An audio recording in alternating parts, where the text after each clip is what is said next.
Hello and welcome to The Issue. I'm Justin Chenette. In this episode, we're going to continue an ongoing series highlighting all of the candidates running for District 1 U.S. Senate. This is The Issue.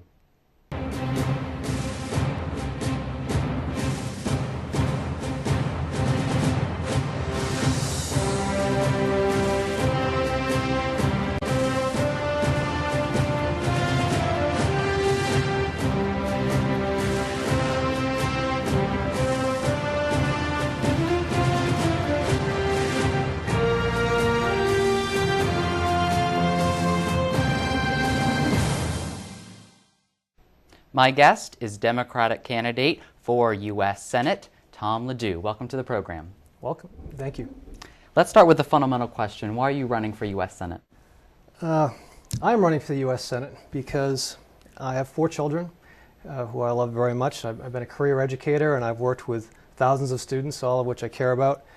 And when I look to the future, I look to the people I care about, and I look to the major issues that we face, and then the lack of dialogue and lack of practical solutions being offered in Washington, D.C., and the lack of movement. I think that we need a different kind of leadership to represent Maine and Washington. I think we need bolder leadership that is willing to be far more assertive, that is willing to reach farther, leadership that isn't fighting for a hollow middle ground, but rather is bringing forth the common sense of genius of Maine.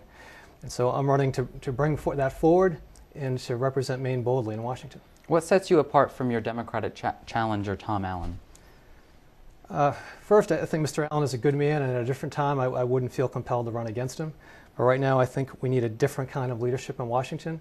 We need leadership that's rooted in the everyday lives of Maine people. You know, I've been an educator for over 20 years, working closely with Maine people and understand the needs of Maine people very well.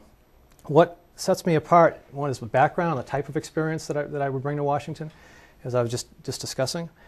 And what also sets me apart is the scope of the platform that I'm bringing forward is far more detailed and far broader. The reach of that platform cuts across party lines very well. And we also differ on some fundamental issues, such as the issue of executive accountability. And so that's a summary of some of our differences. Okay. Most Democrats consider the Iraq War to be the worst military blunder in American history. What is your plan and strategy for the Iraq War? I agree with you that it is the worst foreign policy mistake of our generation. But nevertheless, we are there, and all of us own some of that to some degree. And I believe we do need to leave, and we need to leave quickly.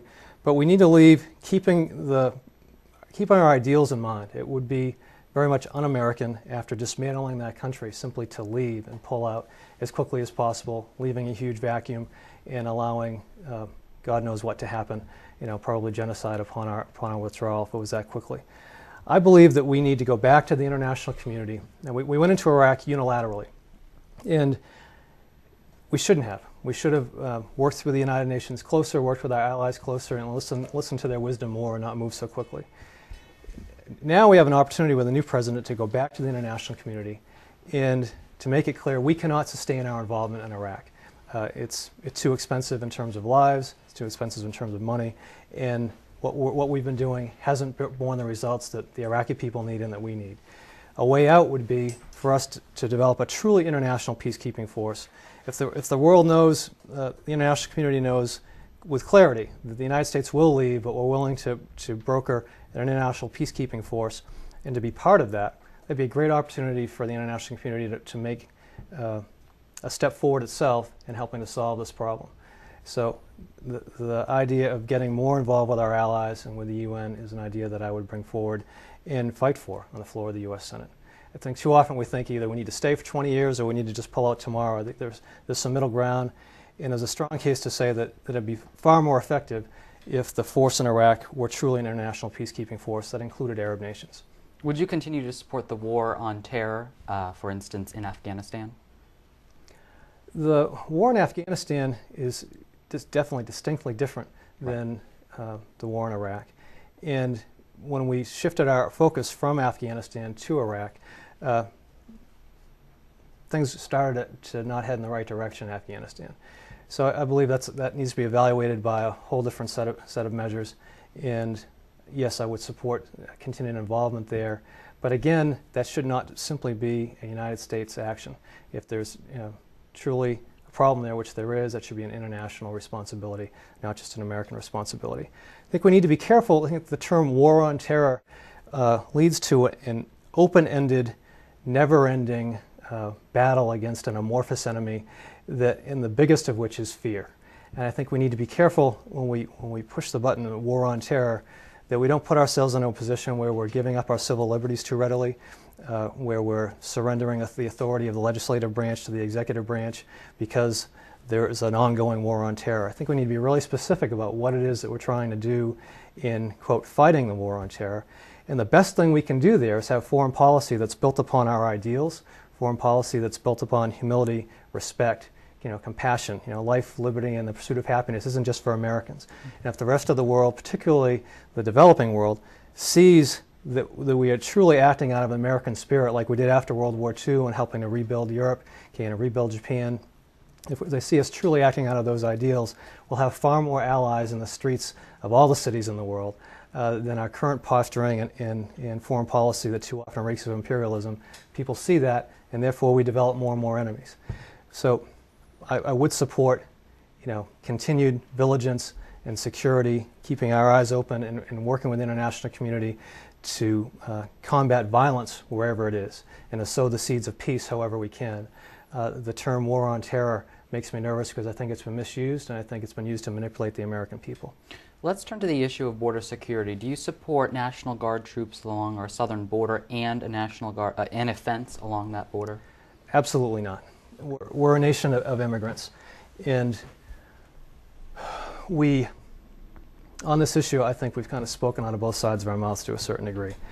We need to remember what formed this country. We need to remember what's written, on the Statue of Liberty, and we need to ask the question: why is it that people in Mexico are willing to risk their lives, risk their children's lives, to walk across, stretches of desert, to cross rivers, to get into this country? And we need to look at taking a kind of more holistic view. We need to work with Mexico to build a stronger economy for itself. Now, in theory, NAFTA was supposed to do that, but in fact, far more for Mexican farmers and laborers are out of work now than they were prior to NAFTA. I think our commercial policies have undercut not only our economy, but also the Mexican economy. And we need to step back and rethink the interrelationship between trade, between commercial policies, and this flood of people that's looking for a better life. The fact that people want to come here, there's a reason for that. People don't just pull up roots and leave their family and leave their culture and leave their way of life to an uncertain future for the fun of it or because they want a vacation. Those people are human beings who are struggling, and if we just took a step back and developed commercial policies with Mexico that were less exploitive and more supportive, that would be a step in the right direction. But throwing up a fence and throwing up our troops along the border is a reactive step that might make us feel good, might make us feel a little bit safer, but ultimately it's not going to fix the problem. To clarify, do you feel that people who come across our southern border, who break our laws, do you feel like they're not criminals then? When you say break our laws, you mean enter the United States illegally? Correct.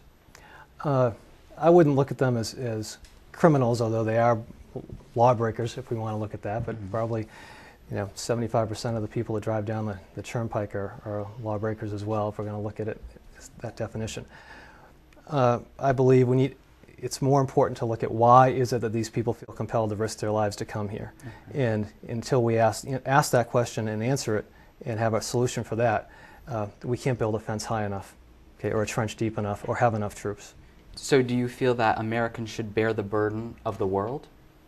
No, I don't think we should bear the burden of the world at all, but I do think that it is in our interest to make sure, to do what we can to be a good neighbor. And notice we don't have a problem with Canadians streaming across our border. And why is that? Because their way of life is sounder, their economy is sounder, and more economically viable. I think there are things that we can do to partner with Mexico to make their economy more viable.